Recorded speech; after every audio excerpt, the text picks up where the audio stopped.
And we know all of the success that you had with athletics. So let's start with that. In Pop Warner, you were saying that you played quarterback, right? And then as you transitioned from like intermediate to JV, did you play JV? I played 1 year of JV. 1 year of JV. And then to Vars. That's where you were kind of figuring out not only what sport, but what position was kind of your natural position.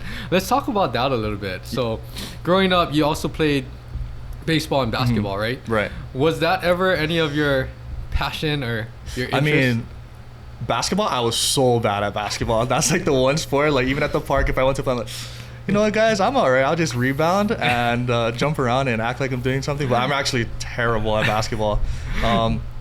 But actually, when I got into Puno in 7th grade, it was crazy because the year before, I was playing baseball, football, and volleyball, and then ends up finding out that volleyball and football were in the same. Oh no, it was volleyball and baseball actually were in the same season. No, volleyball and football. My bad. Volleyball and football were in the same season, and I was like, shoot, I gotta choose between football and volleyball, and then the other season I'll play baseball. And then the year I got in 7th grade, they flipped the seasons. So football and volleyball are separate, and now volleyball and baseball are on the same season. And that was an easy choice for me. I was like, okay, I'm playing football and volleyball. Yeah. That decision was really easy for me. But my 7th grade year in intermediate football, I played 1 year of quarterback. And then my 8th grade year, I played wide receiver. And my freshman year, I played linebacker, and then back to quarterback my sophomore year. So I was definitely bouncing around, but during those summers I'd always train as a quarterback because I think I was pretty confident that like 1 year to come I'll get a shot and hopefully make the best of it. But yeah, prior to that I was bouncing around. It was tough. I had like no quarterback reps. I was like even though that was like what I truly wanted to be, but I think it all paid off. Playing defense and wide receiver, kind of get a different perspective of the game, and yeah, I think it ended up paying off. Yeah, definitely. What position did you play in baseball? In baseball, I was like catcher and third base. Got it. So everything, my arm was just getting worked for sure. Yeah, and then you would go from football to baseball typically. So like, you're throwing a lot, but that probably helped develop just the conditioning in your arm too. Yeah. In a way for football. Right. So I think actually the mechanics are pretty much the same, and I don't want to say I like overworked my shoulder or anything. I want to say it really like, yeah, exactly. I think it helped condition my arm to just be in that motion and to just get used to it. I lucked out. I didn't really, get until I got older. I didn't really get any like elbow, shoulder, pains, but nothing serious at least. So I had a good, youthful life. Yes. So after that, you made you started focusing on just football and volleyball, and that came in freshman year. Football and volleyball. Or I actually played freshman year. Freshman year. Okay, so now you're really focused, and then sophomore year is when you started playing quarterback full time, right? Did you start your sophomore year too? Yeah, I did. So we had our very first game. We kind of me and Luke Morris. He was a great quarterback. Great. Ended up being like one of the best receivers I had. Competed and then ended up winning the spot after our first game, and then got the starting spot. Got it. Yeah. So throughout your years at Punahou, what really helped you to become a better quarterback, and then even volleyball too? What helped you to develop as a volleyball player? Because we know that both of those, you got offers or you played at the next level. Right. So how did that, in those 3 years, that's very critical for your development as an athlete, right?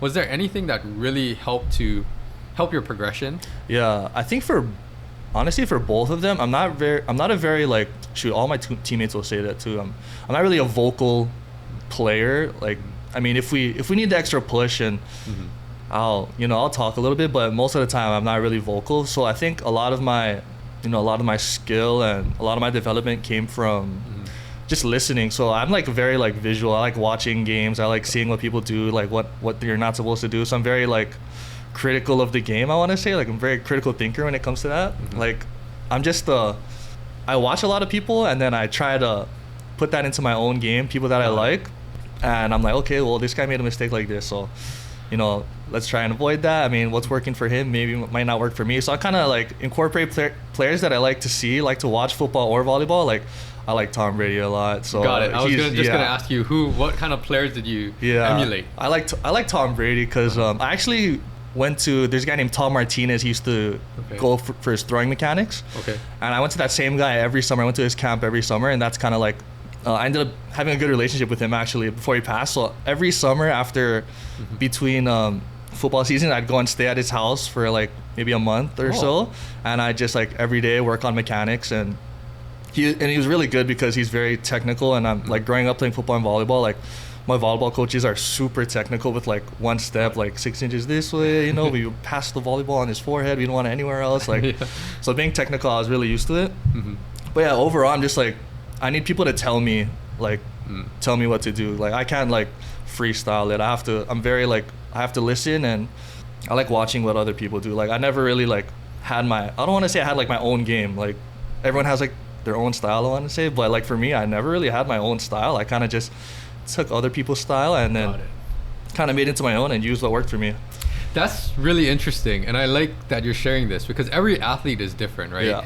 And that kind of, I was just gonna ask or transition into what your strengths are as an athlete in football and volleyball, and just hearing you say that you're very technical, like you have to, you know, understand the technique, the concepts, all of these kind of things, and being more like a student of the game. I think that's probably one of your strengths from what you're describing. Right. So like even when you're going to these, was it like a camp where you're literally just staying at your house? It was like the first summer actually, it was a camp, and then he ended up, I don't know, we kind of like hit it off, I want to say. Like we had some good talk. He was like, you know, you should come next summer, and you know, you should stay at my house, and we could just, you and have one other quarterback from down the road that I work with, and we could just, you know, get some reps. I was like, sure, sounds good to me. I mean, I'll take it. Yes. And a lot of that, it sounds like you guys really broke down your technique, focused on a lot of basics, I'm assuming. And those are things that, you know, unfortunately, sometimes you just want to overlook, right? You just want to play in the game time situations. You just want to do all of the fun drills or whatever. But really, when it comes down to it, in the off season, I always say this to all my athletes. In the off season, that's when you're made for the next season. Exactly. Right? Because if you don't put any work in the off season, you're just going to be the same player, maybe just slightly better. Yeah, I want to say I lucked out too, because I had a couple coaches that were like, when I first started playing the game, when I first started playing quarterback, they were coaches that like, you don't meet every day, I want to say. They're very like outside the box thinkers, and I didn't know how to play the game like the correct way. So when I first met them, my volleyball and my quarterback coach, they were like, oh, this is how you're going to play the game, and this is how you should play. And I was like, in my head, I was like, all right, that's how you play the game. So like being technical and getting really like into the nitty gritty was like kind of natural for me. And I just lucked out like having guys on my team that were the exact same way. Like, oh yeah, they're all about getting technical. And so I want to say a lot of it was like people around me that were very invested in the style of teaching. Because when you see other people that aren't really too invested, it's kind of hard. It's really easy to just like, oh, I mean, no one else is really gonna listen to this guy, so and it kind of rubs off on other people. Exactly. So I lucked out having these two coaches and working with really good players. And that's an excellent point too, because just the environment and culture that you're around, that's gonna either help to bring out the best in you, or like you said, be a little bit complacent, right? And I think it sounds like you got pushed every year, and that really helped you to excel at these sports.